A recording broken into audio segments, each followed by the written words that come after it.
ධර්මානුශාසනාව දේශකයන්න් වහන්සේ ගම්පහ විද්‍යාරවින්ද මහා පිරිවෙන් පරිවේනාධිපති ගල්ලේ ගෙදර බෞද්ධ මනෝවිද්‍යා උපදේශක මධ්‍යස්ථානයේ මනෝවිද්‍යා උපදේශක රාගම හොරපේ ශ්‍රී සුදර්ශනාරාමාධිකාරී රාජකීය පණ්ඩිත ගෞරව ශාස්ත්‍රවේදී පූජ්‍යපාද උඩවලවේ මහින්ද ස්වාමින්ද්‍රයන්න් වහන්සේ මෙම ධර්මානුශාසනාවේ දායකත්වයේ දරන පින්වතුන් තලංගම දකුණ කුමාරගේවත්ත පාර වික්‍රමසිංහ මාවත පදිංචි දේවිකා සුබසිංහ මහත්මිය, ගෝණවිල මාකදුර සමගි මාවතේ පදිංචි දයාවතී මැණිකේ රාජපක්ෂ මහත්මිය, ඔස්ට්‍රේලියාවේ මෙල්බර්න්හි පදිංචි වත්සලා රණසිංහ මහත්මිය. සදහැවතුනි, උට්ටාන වීර්ය පිළිබඳවයි අද දේශකයන්න් වහන්සේ ධර්මානුශාසනාවෙන් කරුණු පහදා දෙන්නේ. ධර්ම ශ්‍රවණයට පෙර තිසරණ සහිත පංචශීලයේ සමාදන් වීමට නමස්කාරය කියමු. අවසරයි ස්වාමින් වහන්සේ. සාදු සාදු සාදු. නමෝ තස් භගවතෝ අරහතෝ සම්මා සම්බුද්දස්ස. නමෝ තස් භගවතෝ අරහතෝ සම්මා සම්බුද්දස්ස. නමෝ තස් භගවතෝ අරහතෝ සම්මා සම්බුද්දස්ස. බුද්ධං සරණං ගච්ඡාමි. බුද්ධං සරණං ගච්ඡාමි. ධම්මං සරණං ගච්ඡාමි. ධම්මං සරණං ගච්ඡාමි. සංඝං සරණං ගච්ඡාමි. සංඝං සරණං ගච්ඡාමි. ဒ ුතියම්පි බුද්ධං සරණං ගච්ඡාමි. ဒုတိယံ පි බුද්ධං සරණං ගච්ඡාමි. ဒုတိယම්පි ධම්මං සරණං ගච්ඡාමි. ဒုတိယံ පි ධම්මං සරණං ගච්ඡාමි. ဒုတိယම්පි සංඝං සරණං ගච්ඡාමි. ဒုတိယံ පි සංඝං සරණං ගච්ඡාමි. තතියම්පි බුද්ධං සරණං ගච්ඡාමි. තතියම්පි බුද්ධං සරණං ගච්ඡාමි. තතියම්පි ධම්මං සරණං ගච්ඡාමි. තතියම්පි ධම්මං සරණං ගච්ඡාමි. තතියම්පි සංඝං සරණං ගච්ඡාමි. තතියම්පි සංඝං සරණං ගච්ඡාමි. පානාති පාතා වේරමණී සික්ඛාපදං සමාදියාමි. පානාතිපාතා වේරමණී සික්ඛාපදං සමාදියාමි. අදින්නාදානා වේරමණී සික්ඛාපදං සමාදියාමි. අදින්නාදානා වේරමණී සික්ඛාපදං සමාදියාමි. කාමේසු මිච්ඡාචාරා වේරමණී සික්ඛාපදං සමාදියාමි. කාමේසු මිච්ඡාචාරා වේරමණී සික්ඛාපදං සමාදියාමි. මුසාවාදා වේරමණී සික්ඛාපදං සමාදියාමි. මුසාවාදා වේරමණී සික්ඛාපදං සමාදියාමි. සුරාමේරය මජ්ජපමා දට්ඨානා වේරමණී සික්ඛාපදං සමාදියාමි.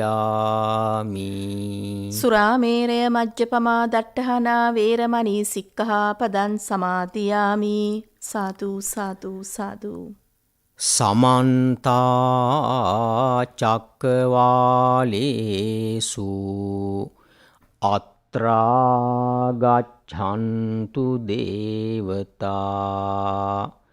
සද්ධම්මං මුනි රාජස්ස සුනන්තු සග්ග මොක්ඛදං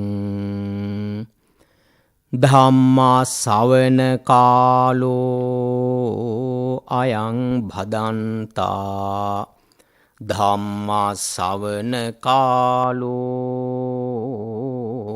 අයං භදන්තා. ධම්මා ශ්‍රවණ කාලෝ අයං භදන්තා. සාදු සාදු සාදු. නමෝ තස්ස භගවතෝ අරහතෝ සම්මා සම්බුද්දස්ස. නමෝ තස්ස භගවතෝ අරහතෝ සම්මා සම්බුද්දස්ස. නමෝ තස්ස භගවතෝ අරහතෝ සම්මා සම්බුද්දස්ස. දුක්ඛං හි භික්ඛවේ කුසීතෝ විහෙරති. වෝකින්නෝ පාපකේහි අකුසලේහි ධම්මේහි. මහන්තංච සදත්තං පරිහාපේති. ආරද්ධ විරියෝච khobikkhවේ සුඛං විහෙරති. පවිවිත්තෝ පාපකේහි අකුසලේහි ධම්මේහි. මහන්තංච සදත්තං පරිපූරේති. න භික්ඛවේ හීනේන අග්ගස්ස පත්ති හෝති තී. ධර්ම ශ්‍රවණාභිලාෂී සදැහැති පින්නතුනි, පින්වන්ත දරුවනි, මේ වෙලාවේ ඉඳලා ඔබ තථාගත බුදුපියාණන් වහන්සේගේ ඒ උතුම් වූ අසිරිමත් දහමට අවධානය යොමු කරන්න බලාපොරොත්තු වෙන මොහොත. අද මේ ධර්ම දේශනාව සඳහා මම මාතෘකා පාඨය විදිහට දේශනා කරන්නට යෙදුනේ සංයුත්ත නිකායේ අභිසමය සංයුත්තයේ නිදාන වග්ගයේ තුන්වැනි දස බල වග්ගයට අයත් ද්විතීය දස බල සූත්‍රයේ ඇතුළත් ධර්ම පාඨයක්. මෙතනදී බුදුරජාණන් වහන්සේ පැහැදිලි කරනවා දුක්ඛං හි භික්ඛවේ කුසීතෝ විහෙරති. මහණෙනි, කුසීත පුද්ගලයා, කම්මැලි පුද්ගලයා දුකසේ ජීවත් වෙනවා.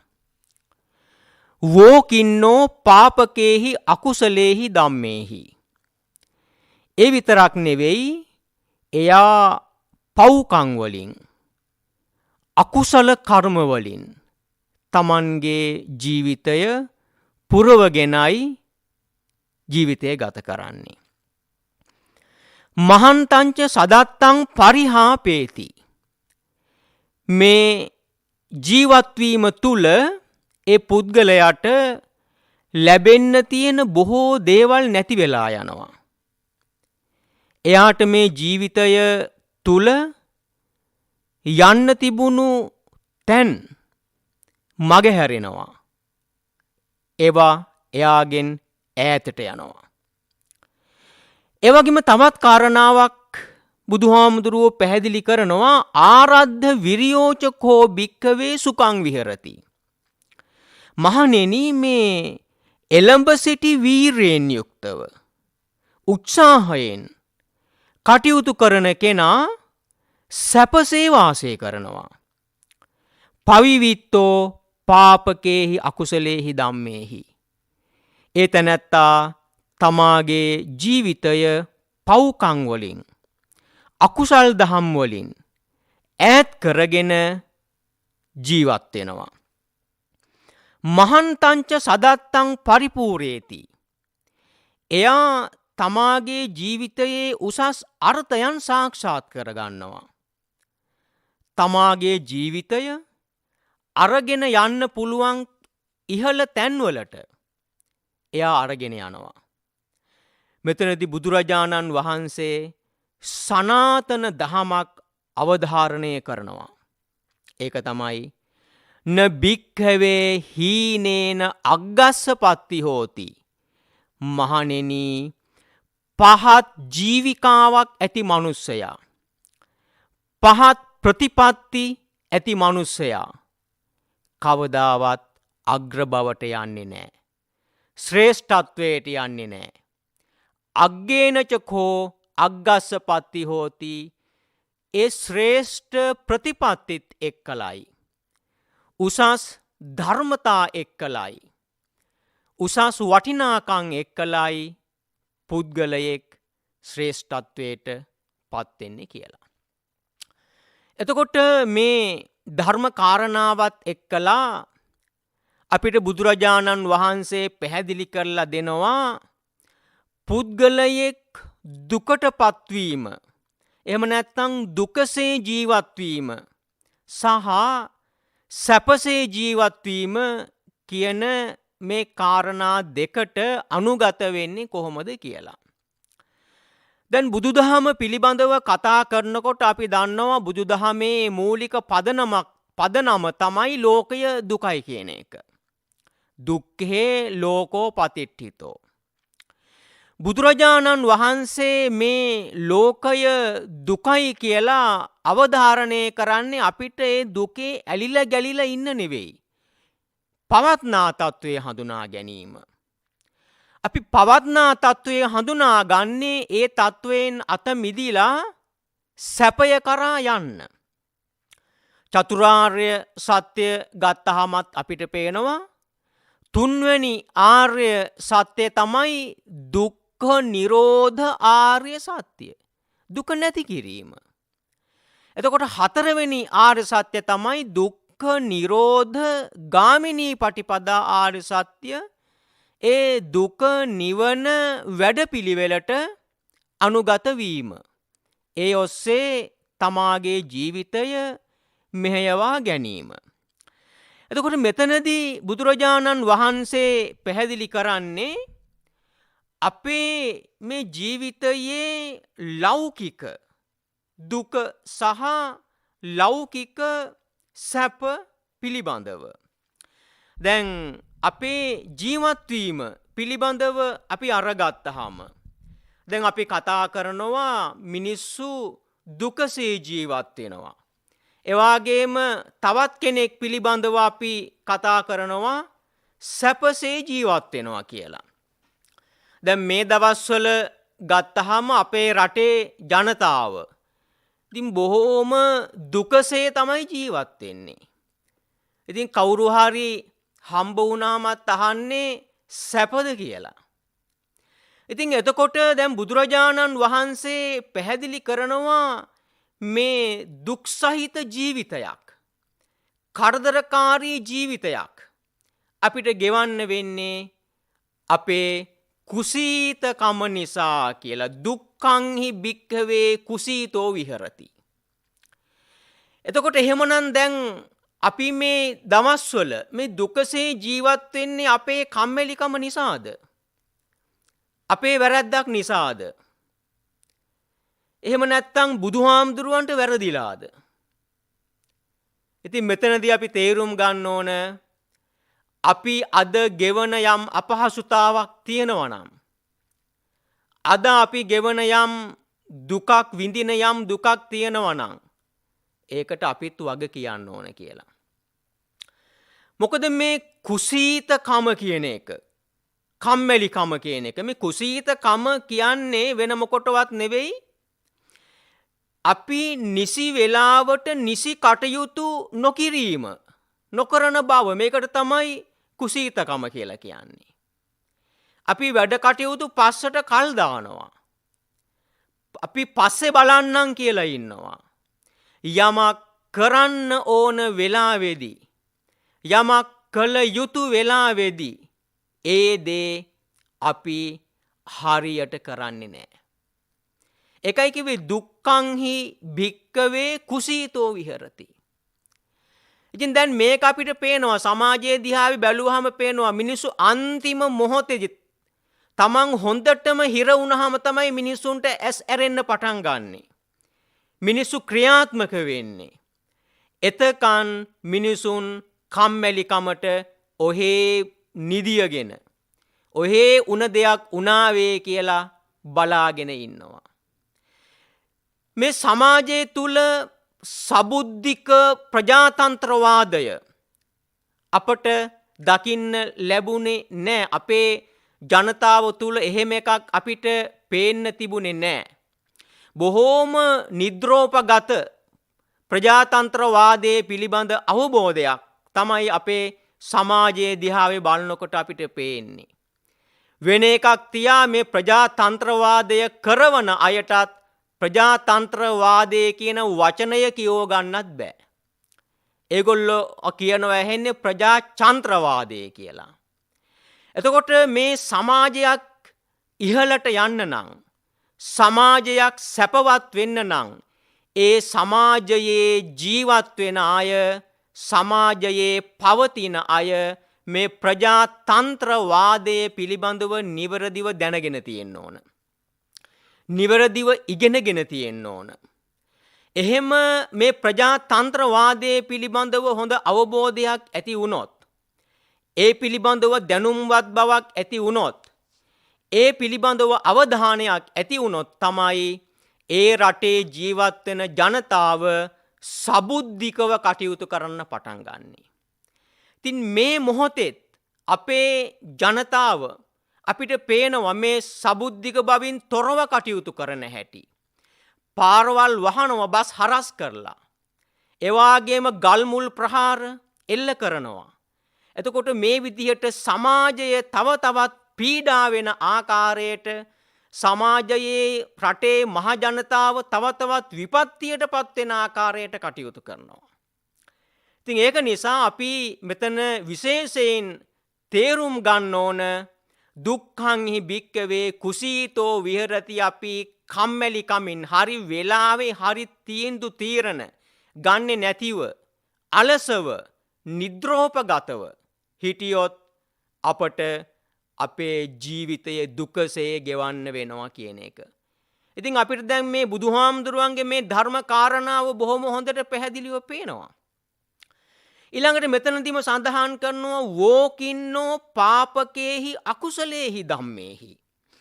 එතකොට මේ අය මේ කුසීත පුද්ගලයා, කම්මැලි පුද්ගලයා, ඒ අය විවිධ පව්කම් එක්කලා තමාගේ ජීවිතය ගත කරන්නේ.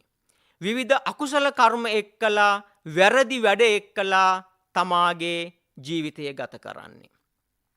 දැන් අපි දන්නවා මේ වර්තමානයේ ඇති වෙලා තිබෙන මේ සමාජගත ඛේද ජනක තත්වයට අපි බොහෝ දෙනා දේශපාලනඥයින්ට චෝදනා කරනවා.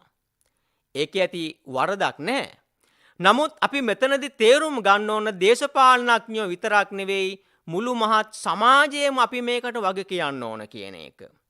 මොකද අපි දැක්ක පහුගිය කාලේ අපේ ජන සමාජයේ ක්‍රියාත්මක වෙච්ච ආකාරය පිළිබඳව හොයලා බලනකොට දේශපාලනඥයෝ විතරක් නෙවෙයි පුංචි මිනිස්සයාගේ ඉඳලා ඒ තරාතිරමක් නැතිව අපේ රටේ බොහෝ දෙනා විවිධ වූ පවිටු ක්‍රියාකාරකම් එක්කලා බොහෝ අකුසල දිවි පැවැත්මක් එක්කලා තමයි ජීවිතය ගත කළේ. හැම වෙලාවෙම කල්පනා කළේ කොහොමද තවත් මිනිස්සෙක්ගෙන් කීයක් හරි කඩා වඩා ගන්න කියලා. රුපියලක් හරි 725ක් හරි අනුන්ගෙන් කඩාගෙන අනුන් රවට්ටගෙන වංචාකාරීව තමාගේ ජීවිතය ගත කරන්න තමයි සමාජයේ බොහෝ දෙනා උත්සාහවත් වුණේ. ඒකයි කිව්වේ වෝකින්නෝ පාපකේහි අකුසලේහි ධම්මේහි කියලා. ඒ බොහොම පාපකාරී ජීවිත වංචනික ජීවිත සමාජයේ තමන් සමග ජීවත් වෙන අනෙක් අය අපහසුතාවට පත් කරමින් ඒ අය රවටමින් ඒ අයගෙන් කඩා වඩා ගනිමින් මේ බොහෝ දෙනා පහුගිය කාලයේ ජීවත් වෙන හැටි අපි දැක්කා. ඉතින් මේක තවමත් ඉවර නෑ කියන එකත් කියන්න ඕන. මේ අපහසුතාවයේ ඉඳගෙනත් හැමදෙනාම දුක් විඳින ස්වභාවයේ ඉඳගෙනත් තවමත් අනෙක් අයගෙන් කාගෙන් හරි කීයක් කඩා ගන්න දඟලන අය උත්සාහ කරන අය අපට පාරට බැස්සාම ඕන තරම් පේනවා. ඉතින් මෙතනදී තවත් කාරණයක් අවධාරණය කරන්න ඕන.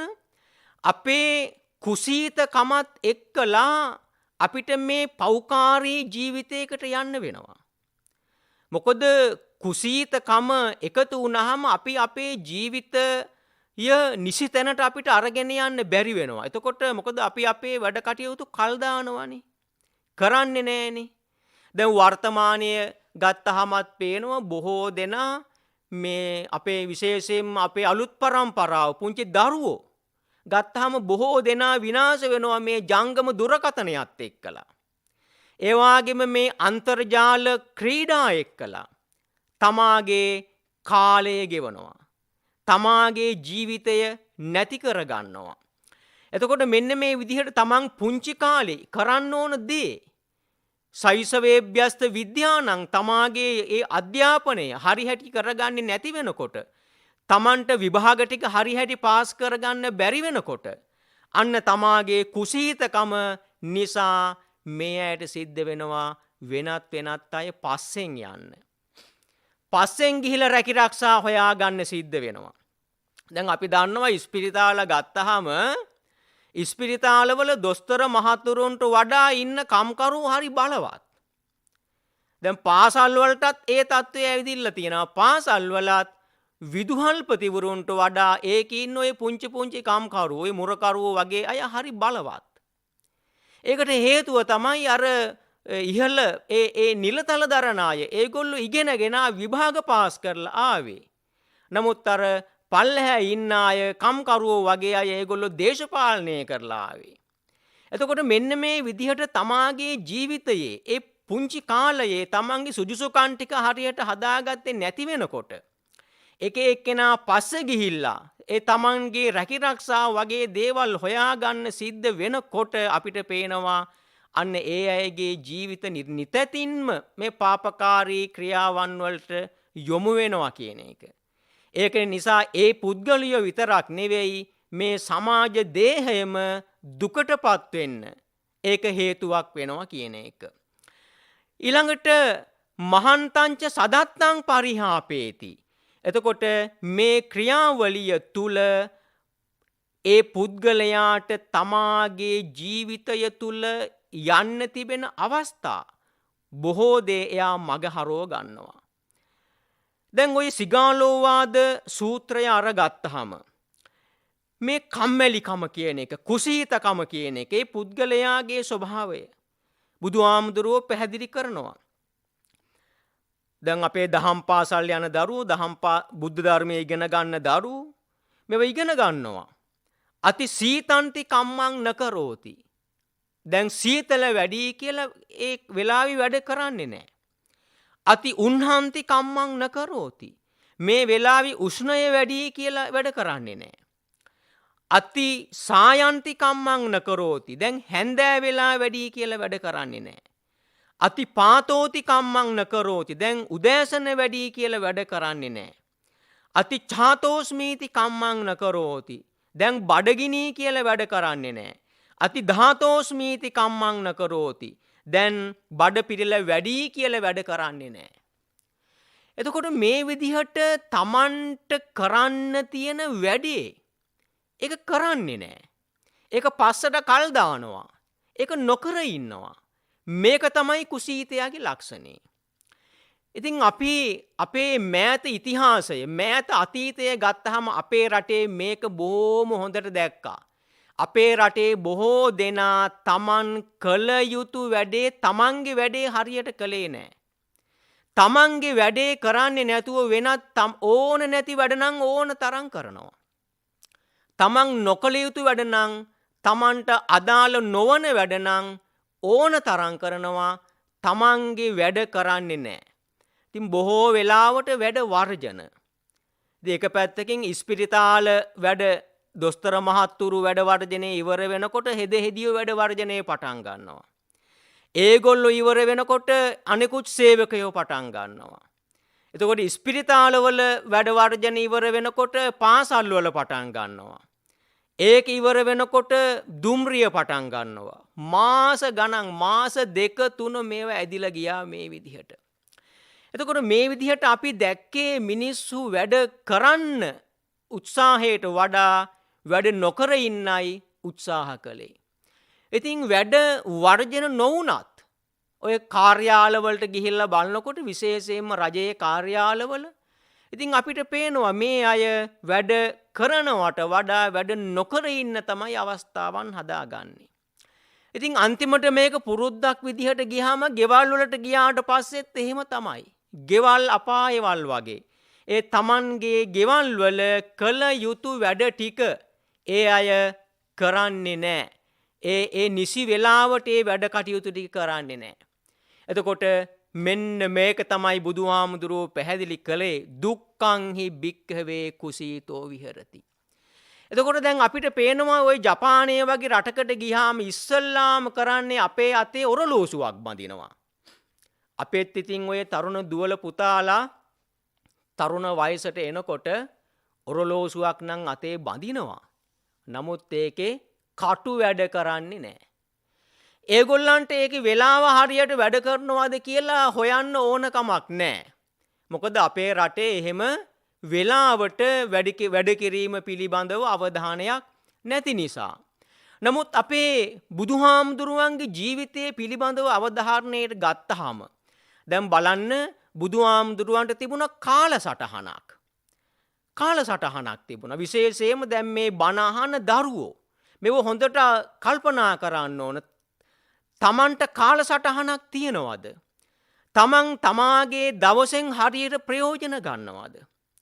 ඔබ උදෑසන අවදි වෙනකොට තප්පර වශයෙන් ගත්තොත් 86400ක් ඔබේ අතට ලැබෙනවා. මේ තප්පර 86400න් තප්පර කීයක් ඔබ ප්‍රයෝජනට ගන්නවද? ඒ වගේම විනාඩි වශයෙන් ගත්තොත් 1440ක් ඔබේ අතට ලැබෙනවා. ඔබ අවදි වෙනකොට ඇඳෙන් නැගිටිනකොට. එතකොට මේ විනාඩි 1440න් කීයක් ඔබ ප්‍රයෝජනයට ගන්නවද? ඉතින් අපි දන්නවා පැය වශයෙන් ගත්තොත් 24ක්. එතකොට බුදුහාමුදුරුවෝ මේ තමාගේ ජීවිතය සඳහා මේ දවස හොඳට කළමනාකරණය කරගත්තා. බුදුහාමුදුරුවන්ට කාලසටහනක් තිබුණා. ඒක දවස කොටස් 5කට බුදුහාමුදුරුවෝ බෙදාගෙන තිබුණා. පෙරබත් කිස, පසුබත් කිස, පෙරයම් කිස, මැදියම් කිස, පැසුළු යම් කිස කියලා. එතකොට මේ පෙරබත් කිස කියලා කිව්වේ සාමාන්‍යයෙන් දල වශයෙන් ගත්තොත් එහෙම උදේ හව පාන්දර 6 ඉඳලා දවල් 12 දක්වා කාලය. සරලව ගත්තාම. එතකොට මේක තමයි පෙරබත් කිස. එතකොට බුදුහාමුදුරුවන්ගේ දිනචර්යාව තුළ මේ පෙරබත් කිසට අදාළව කරන්න ක්‍රියාකාරකම් ටිකක් තිබුණා. කරන්න දේවල් ටිකක් තිබුණා. ඒ වගේම දෙවෙනි එක පසුබත් කිස. ඒ කියන්නේ දවල් 12 ඉඳලා හවස 6 දක්වා කාලය.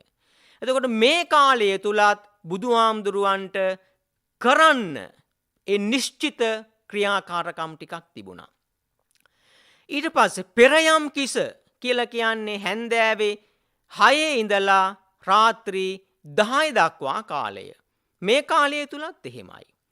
ඒ වගේම මැදියම් කිස කියලා කියන්නේ රාත්‍රී 10 ඉඳලා මධ්‍යම රාත්‍රී 2. එහෙම නැත්නම් පෙරයම 2 දක්වා කාලය. එතකොට මේ කාලය තුලත් බුදුහාමුදුරුවන්ට නිශ්චිතව කරන්න දේවල් ටිකක් හදාගෙන තිබුණා. ඒ දිනචර්යාව තුල. ඒ වගේම පැසුළු යම් කිස කියලා කියන්නේ පාන්දර 2 ඉඳලා උදේ 6 දක්වා කාලය. එතකොට මෙන්න මේ විදිහට දවස බෙදාගෙන කාලසටහනක් හදාගෙනයි බුදුහාමුදුරුවෝ වැඩ කළේ. එතකොට බුදුහාමුදුරුවෝ සැතපුනේ දවසකට පැය 2යි. දවසකට පැය 2යි. අර පැසුළු යම් කිසේ පැය 2ක් බුදුහාමුදුරුවෝ යොදාගෙන තිබුණා සැතපෙන්න. ඒකත් හරීම අවදියෙන් බුදුහාමුදුරුවන්ගේ සතපීම පිළිබඳව සඳහන් කරනකොට සීහ සෙය්‍යං කප්පේසි පාදේන පාදං අච්ඡාදාය සතෝ සම්පජානෝ උට්ඨාන සංඥං මනසිකරිත්වා කියලායි සඳහන් වෙන්නේ.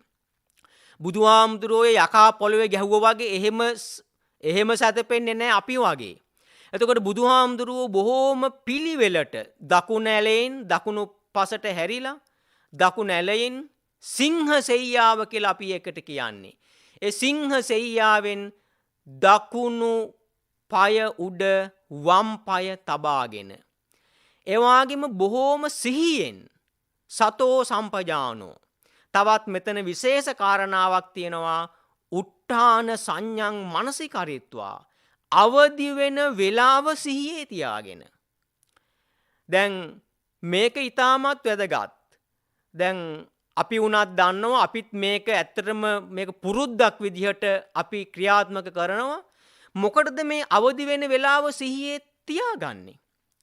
එහෙම තියාගත්තාම අපිට වෙනත් ආධාරකයක් නැතිව ඔරලෝසුවක සංඥාවක් නැතිව අපට අවදි වෙන්න පුළුවන්කම තිබෙනවා.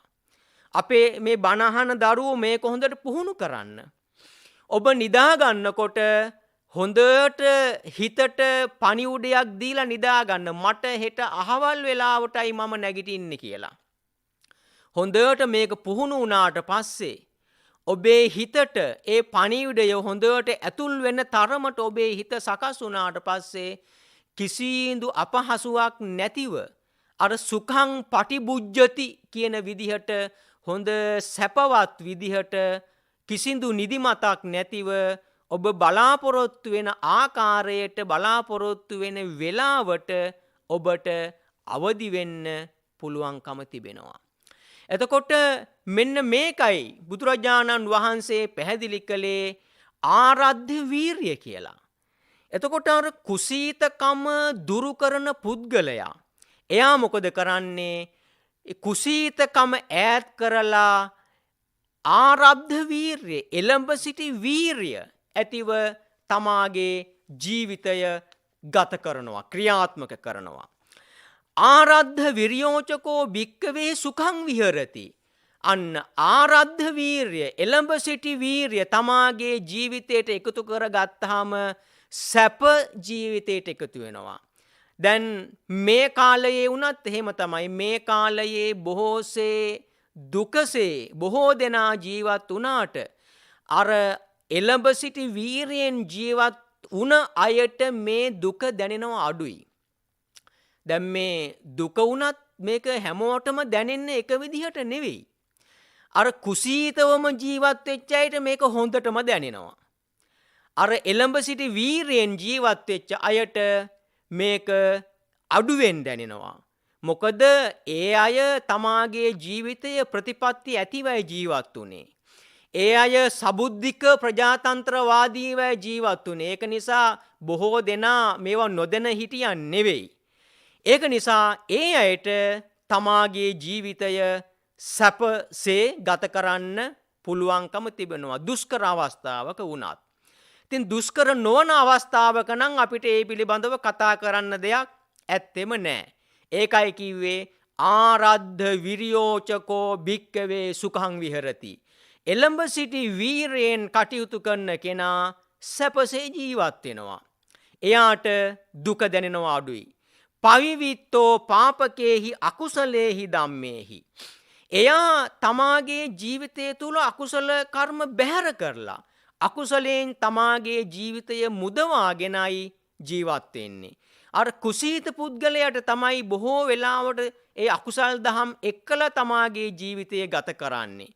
එතකොට එළඹ සිටි වීරියෙන් ජීවත් වෙන කෙනා එයා තමාගේ ජීවිතය තුළ අකුසල දහමෙන් ඈත් වෙලායි කටයුතු කරන්නේ. එයාගේ ජීවිතය තුළ තව කෙනෙකුට හිරිහැරයක් වෙන්නේ නැහැ.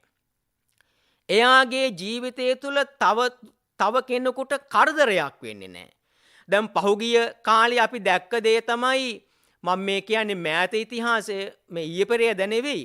පහුගිය කාල පරාසය අපි දැක්කා විවිධ පෙළපාලි උද්ඝෝෂණ පවත්වනකොට මුළු මහත් සමාජයේම පීඩා වෙන ආකාරයටයි ඒව කටයුතු කළේ. මිනිස්සු බස් ගණ පැය ගණන් බස් රථවල රස්තියාදු වෙනවා. ඊට පස්සේ දුම්රියවල ඒවා මිනිස්සු රස්තියාදු වෙනවා පැය ගණන් දුම්රිය අතරමඟ කැලෑවල නතර වෙනවා. එතකොට කවදාවත් සබුද්ධික ජනතාවක් එළඹ සිටි වීරයෙන් කටයුතු කරන ජනතාවක් ඒ වගේ හැසිරෙන්නේ නැහැ. එයා පවිවිත්තෝ පාපකේහි අකුසලේහි ධම්මේහි. එයා හැම වෙලාවෙම තව කෙනෙකුට පීඩාවක් නොවන විදිහටයි තමාගේ ජීවිතය ගත කරන්නේ. ඒ ක්‍රියාකාරකම් සිද්ධ වෙන්නේ. ඒ වගේම එයාගේ වචනයත් එහෙමයි. එයාගේ වචනය තුලින්වත් වචන භාවිතයේ තුලින්වත් තව කෙනෙකුට හිරිහැරයක් කරදරයක් වෙන්නේ නැහැ. දැන් වර්තමානයේ අපට පේනවා බොහෝ දෙනා මේ ශාසනයට අපහාස කරන්නත් මේ අර්බුදේ යොදාගෙන තියෙන ආකාරය අර බොරදියේ මාළු බානවා. ඉතින් එහෙම ඉන්නවා. ඒවා වෙන්නේ අර කුසීත පුද්ගල චරිතයේ තුලින්. මේ එළඹ සිටි වීරය ඇතිව ඒවට කටයුතු කරන එබඳු පුද්ගල චරිත තුලින් ඒවා කවදාවත් වෙන්නේ නැහැ. ඒ අයගේ වචනය තුලින් මේ සමාජයේ තවත් කෙනෙක් පීඩාවට පත් වෙන්නේ නැහැ. හිරිහැරයට පත් වෙන්නේ නැහැ. ඒ විතරක් නෙවෙයි. ඒ අයගේ සිතුවිලිවත් තවත් කෙනෙකුගේ අයහපතට යොමු වෙන්නේ නැහැ. ඒ හැම කෙනෙක්ම ක්‍රියාත්මක වෙන්නේ මේ සමාජයට යහපතක් කිරීමේ තමන් සමග ජීවත් වෙන්න මේ ජනතාවට මේ රටට යහපතක් කිරීමේ සිතුවිලි චේතනා පෙරදරි කරගෙනමයි එබඳු අයගේ සිතුවිලි ක්‍රියාත්මක වෙන්නේ වචන භාවිත වෙන්නේ එබඳු අයගේ ක්‍රියාකාරකම් සිද්ධ වෙන්නේ. එතකොට ඒ තුලින් අපේ ජීවිතවලට මහත් වූ සැපක් එකතු කරගන්න පුළුවන්කම තිබෙනවා. ඒ වගේම තමයි මහන්තංච සදත්තං පරිපූර්ණේති. එබඳු අයට තමාගේ ජීවිතයේ උසස් අර්ථයන් කරා තමාගේ ජීවිතයේ ඉහළකට අරගෙන යන්න පුළුවන්කම තිබෙනවා. ඒ අයගේ ජීවිත කවදාවත් පහළට වැටෙන්නේ නැහැ. ඒකට හේතුව තමයි ඒ අයට වැටෙන්න තැනක් නැහැ. ඒ අය හැමදාම අවබෝධයෙන් බුද්ධිමත්ව තමාගේ ජීවිතය අරගෙන ගිහිල්ලා තිබෙන්නේ. පින්නතුනි මේ බුදුදහම පිළිබඳව කතා කරනකොට මේ කුසීත භවයේ තිබෙන ආදීනවත් එළඹ සිටි වීරියේ තිබෙන ආනිසංසත් බුදුහාමුදුරුවෝ හැමදාම අවධාරණය කළා. දැන් ඔය අංගුත්තර නිකායේ කුසීත විරියාරම්භ සූත්‍රය ගත්තහම කුසීත පුද්ගලයා වැඩ කරන්නේ කොහොමද? වීරවත් පුද්ගලයා වැඩ කරන්නේ කොහොමද කියලා මේ සූත්‍රයේ පැහැදිලි කරනවා කාරණා 8කින්. දැන් කුසීත පුද්ගලයා වැඩක් කරන්න තියෙනකොට ඒ කරන්න තියෙන වැඩේ ගැන කතා කර ඉන්නවා. වැඩ එතන ඉඳලා එයා වැඩ කරන්නේ නැහැ. Tamanට කරන්න ඕන වැඩ නතර කරනවා. කරන්න තියෙන වැඩේ ගැන කතා කරනවා. ඒ වගේම කිසියම් වැඩක් කරලා ඉවර වුණාට පස්සේ Taman කරපු දේවල් ගැන කියනවා. ඒ වෙලාවි කරන්න ඕන දේ කරන්නේ නැහැ. එතකොට මේගොල්ලන්ගේ හැම වෙලාවෙම කුසීතයාගේ ස්වභාවය තමයි අනාගතේ කරන්න තියෙන දේවල් කියනවා. Taman අතීතයේ කරපු දේවල් කියනවා. ඒ වෙලාවේ කරන්න ඕන වැඩේ කරන්නේ නැහැ. හැම වෙලාවෙම අනාගතයේ ගැන තමයි පම්පෝරි ගහන්නේ. ඒ වගේම අතීතය ගැන පම්පෝරි ගහනවා. වර්තමානයේ කළ යුතු වැඩේ කරන්නේ නැහැ. ඒක ගැන බොහෝම නිද්‍රෝපගතව බොහෝම නිහඬව කාලය ගත කරනවා අන්න කුසීතයා. එතකොට වීරවත් පුද්ගලයා එහෙම නෙවෙයි. එයා අනාගතේ වැඩක් කරන්න තියෙනවා නම් ඒව කරන්නේ අනාගතේ. ඒවා අනාගතේ කරන්න ඉඩ තියලා මේ වෙලාවේ කරන්න ඕන වැඩේ කරනවා. ඒ වගේම අතීතයේ වැඩක් කළා නම් වැඩක් කරලා ඉවර වුණා නම් ඒ කරපු වැඩේ ඉවර කරලා දැන් මේ වෙලාවේ කරන්න ඕන වැඩේ කරනවා. එතකොට ඒක තමයි මේ කුසීත විරියාරම්භ සූත්‍රයේ පළවෙනි කාරණා දෙක විදිහට බුදුහාමුදුරුවෝ පැහැදිලි කරන්නේ. ඒ වගේම තුන්වෙනි එක ගමනක් යන්න තියෙනකොට අනාගතේ ඒක ගැන කතා කර ඉන්නවා. ඒ තමන්ගේ වැඩ ඔක්කොම අර අනාගතේ කරන්න තියෙන ගමන වෙනුවෙන් කල් දානවා අතහරිනවා. ඒ වගේම හතරවෙනි එක ගමනක් ගිහිල්ලා ආවට පස්සේ තමන් ගියපු ගමන ගැන විස්තර කියනවා. ඒ තමාගේ කාලය සම්පූර්ණයෙන්ම ඒ වෙනුවෙන් වැඩ ගත කරනවා. ඒ වගේම පස්වෙනි එක තමන්ට සුළු අවශ්‍යතාවක් තියෙනකොට ඒ තමාගේ සුළු අවශ්‍යතාව ගැන කතා කර කර ඉන්නවා. ඒ වෙලාවේ කරන්න ඕන දේ කරන්නේ නැහැ. ඊට පස්සේ 6 වෙනි එකේ අවශ්‍යතාව සම්පූර්ණ වුණාට පස්සේ අතීතයේ පැවති තත්වයේ ගැන කතා කර කර ඉන්නවා. ඒ වෙලාවේ කළ යුතු දේ කරන්නේ නැහැ. 7 වෙනි එක සුළු අසනීප තත්වයක් ඇති වුණාම අසනීප ගැන කතා කර කර ඉන්නවා. ඊට පස්සේ 8 වෙනි එකේ අසනීපේ සුව වුණාට පස්සේ ඒ සුව වෙච්ච අසනීපේ පිළිබඳව කතා කර කර ඉන්න. එතකොට මේ සමස්තයක් වශයෙන් අපිට බැලුවහම පේනවා මේ කුසීත පුද්ගලයන්ගේ ස්වභාවය මොකක්ද? හැම වෙලාවෙම අනාගතය ගැන එහෙම නැත්නම් අතීතය ගැන කතා කරන එක, කල්පනා කරන එක, කියෝන එක. ඒ අයගේ වර්තමානයේ කරන්න ඕන දේ කරන්නේ නැහැ. හැම වෙලාවෙම අතීතයයි අනාගතයයි ගැන කියමින් කතා කරමින් මේ අයගේ කාලය ගත වෙනවා. ඒක නිසා බුදුරජාණන් වහන්සේ හැම වෙලාවෙම අපට පැහැදිලි කළේ වර්තමානයේ ජීවත් වෙන්න කියලා. වර්තමානයේ සම්බන්ධයෙන් ක්‍රියාත්මක වෙන්න කියලා. වර්තමානයේ පිළිබඳව කතා කරන්න කියලා. වර්තමානයේ පිළිබඳව හිතන්න කියලා. අපි මේ වෙලාව ගැනයි හිතන්න ඕන. මේ වෙලාවේ දැන් අපි මොනවද කරන්න ඕන කියලායි අපි කතා කරන්න ඕන. මේ වෙලාවේ දැන් අපි මොනවද කළ යුතු දේ මොනවද කියලා හොයලා බලලයි අපි වැඩ කටයුතු කරන්න ඕන. දැන් අපි දන්නවා මේ රාජ්‍යයන් අතර ගත්තහම මේ විශ්වයේ තියෙන ඊ타මාත්ම උසස් රාජ්‍යයක් තමයි මේ ශක්‍ර දේවේන්ද්‍රයා රාජ්‍යත්වයේ දරන තාවතිංසය. තව්තිසා රාජ්‍යය. එතකොට මේ තව්තිසා රාජ්‍ය පිළිබඳව කතා කරනකොට දැන් ඔය අපේ සංයුත්ත නිකායේ සක්ක සංයුත්තයේ ඉතින් විශේෂයෙන්ම මේ තව්තිසා රාජ්‍ය පිළිබඳව සඳහන් වෙනවා. එතකොට මේ තව්තිසා රාජ්‍යයේ රජුරුව ශක්‍ර දේවේන්ද්‍රයා පිළිබඳව බුදුරජාණන් වහන්සේ භික්ෂූන් වහන්සේලාට පැහැදිලි කරන එක වෙලාවකදී සෝහි නාම භික්කවේ සක්කෝ දේවාන මින්දෝ සකං පුඤ්ඤපලං උපජීවමානෝ දේවානං තාවතිංසානං ඉස්සරියාද පච්චං රජ්ජං කාරෙන්තෝ උට්ඨාන විරියස්ස වන්නවාදී භවිස්සති. එතකොට මේ ශක්‍ර දේවේන්ද්‍රයා මේ රාජ්‍යත්වයට පත් වෙන්නේ තමාගේ පෙර පිනක් නිසා. ඉතින් ඒක තව්තිසාවටත් අදාළයි, මෙහාටත් අදාළයි, කාටත් අදාළයි. ඉතින් මේ කෙනෙක් රජ වෙන්නේ එයාගේ පෙර පිනක් නිසා. ඉතින් ඒ පිනෙන් හරියට ප්‍රයෝජනය ගන්න ඕනේ. ඒ පුණ්‍ය ඵලය අනුභව කරමින්ම ජීවත් වෙන එක නෙවෙයි රාජ්‍යයක් කරනවා කියලා කියන්නේ. දේවානං තාවතිංසානං ඉස්සරියාදිපච්චං රජ්ජං කාරෙන්තෝ. එතකොට මේ ශක්‍ර දේවේන්ද්‍රයා තව්තිසාවේ වැසියන්ගේ යහපත පිණිස ඒ අයට ඓශ්වර්ය පෙන්වමින් කටයුතු කරනවා. එතකොට ඒ රට වැසියන්ට තමන්ගේ ඓශ්වර්යය, තමන්ගේ නායකත්වයේ පෙන්වමින් වැඩ කරන්න ඕන. නැත්නම් අර පුණ්‍ය ඵලය අනුභව කරන එක නෙවෙයි රාජ්‍යත්වය කියලා කියන්නේ. ඒ තමාගේ රටවැසියාට තමාගේ අධිපති බව, තමාගේ දක්ෂතාව පෙන්වන්න ඕන. ඒ වගේම තමයි උට්ඨාන විරියස්ස වන්නවාදී භවිස්සති. මේ ශක්‍ර දේවේන්ද්‍රයා නිතරම උට්ඨාන වීරියේ තියෙන වැදගත්කම තමාගේ රටේ ජනතාවට, තව්තිසා වැසියන්ට කියලා දෙනවා. නිතරම තව්තිසා වැසිය උනන්දු කරවනවා උට්ඨාන වීරියෙන් වැඩ කරන්න.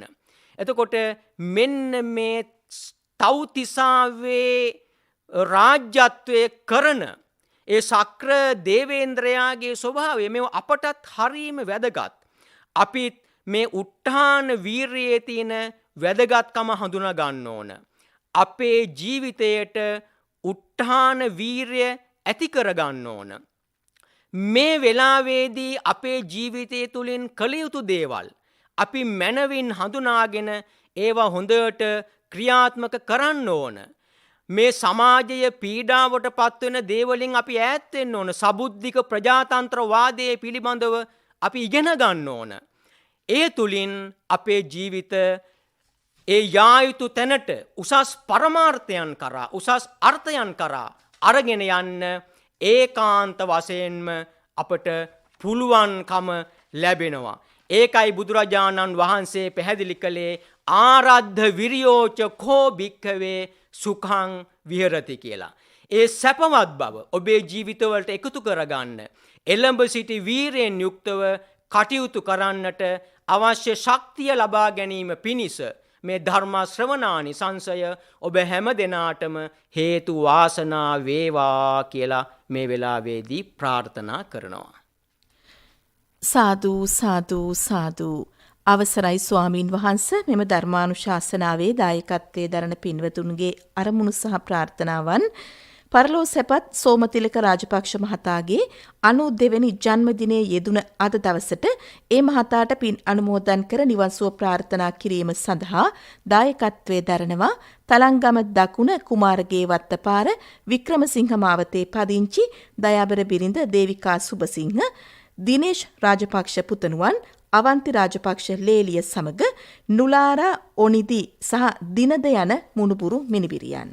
පරලෝ සැපත් වී අද දිනට වසර 23ක් සපිරෙන ගෝණවිල මාකඳුර සමගි මාවතේ විසූ විශ්‍රාමලත් විදුහල්පති මූමූ ඥානසිංහ ආදරණීය ස්වාමි පුරුෂයා අප්පච්චි අත්තා ප්‍රධාන කොට පරලෝ සැපත් සනත් ප්‍රනාන්දු ආදරණීය ස්වාමි පුරුෂයාට, ආදරණීය කරුණාරත්න සුබසිංහ පියාණන්ට සහ සෝමාවතී සුබසිංහ මෑණියන්ට, ධනවතී රාජපක්ෂ ආදරණීය පුංචි අම්මාට සහ සරත් විමල කීර්ති සහෘදයා ඇතුළු සියලුම පවුලේ මියගිය ඥාතීන්ට පින් අනුමෝදන් කර නිවන් සුව ප්‍රාර්ථනා කිරීම සඳහාත් 83 වන වියෙහි පසුවන දයාබර මෑණියන්ට සහ තිලකසිරි රාජපක්ෂ මාමාට නිදුක් නිරෝගී සුව චිරජීවනයේ ප්‍රාර්ථනා කිරීම සඳහාත් දේශකයන්න් වහන්සේ ඇතුළු සියලුම ලක්වාසී ලෝකවාසී ජනතාවට සිත පැතීම සඳහාත් ඔවුන්ට නිදුක් නිරෝගී සුව ලැබේවා යන අරමුණින් යුතුවත් දායකත්වයේ දරනවා ගෝණවිල මාකඳුර සමගි මාවතේ පදිංචි ස්වාමි දියණිය දයාවතී මැණිකේ රාජපක්ෂ, දනුජ මුණසිංහ පුතණුවන්, චංකමණී මුණසිංහ දියණිය, චාමරී සුබසිංහ ලේලිය, මනුජ කෞශික මුණුබුරා, චෙනුකි බිනාරා මිනිබිරිය.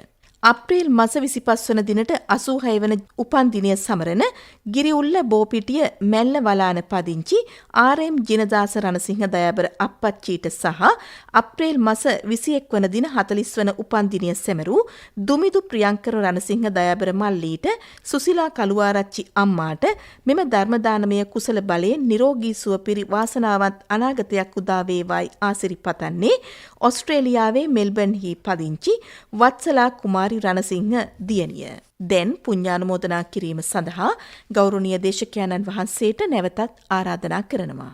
අද දවසේ මෙම ධර්ම දේශනාවේ දායකත්වයන් දැරූ ඒ පින්නතුන් සියලුම දෙනාගේ ඒ උතුම් අරමුණු සර්ව ප්‍රකාරයෙන්ම සාර්ථක භාවයට පත් වේවා. ඒ දායකත්වයන් දැරූ පින්නතුන්ටත් ඒ වාගේම මේ ගුවන් විදුලිය හරහා ධර්ම ශ්‍රවණය කළ ඔබ හැම දෙනාටමත් මේ ධර්ම ශ්‍රවණානිසංසයේ ආශිර්වාදයෙන් බලයෙන් මෙලොව වශයෙන් නිදුක් නිරෝගී සුවපත් භාවය, චිරජීවනය, ආයුරාරෝග්‍ය ආදී භාග්‍ය සම්පත්තිය සැලසේවා. සියලු යහපත වේවා. බුද්ධ ආදී මහෝත්තමයන් වහන්සේලා හොඳයි සැපයි කියලා නිවී සනසී පැමිණ වැඩ වදාළ ශාන්ති ලක්ෂණ අමා මහ නිවනින් සනසීම පිණිසම මේ පින් ඒකාන්ත වශයෙන්ම හේතු වාසනා වේවා කියලා අපි සාදු කියලා ප්‍රාර්ථනා කරමු. ආකාසට්ඨා ච බුම්මට්ඨා දේවා නාග මහිද්దికා පුඤ්ඤන්තං අනුමෝදිත්වා චිරං රක්ඛන්තු ලෝක සාසනං. ආකාසට්ඨා ච බුම්මට්ඨා දේවා නාග මහිද්దికා පුඤ්ඤන්තං අනුමෝදිත්වා චිරං රක්ඛන්තු ලෝක සාසනං. ආකාසට්ඨා ච බුම්මට්ඨා දේවා නාග මහිද්దికා පුඤ්ඤන්තං අනුමෝදිත්වා චිරං රක්ඛන්තු ලෝක සාසනං.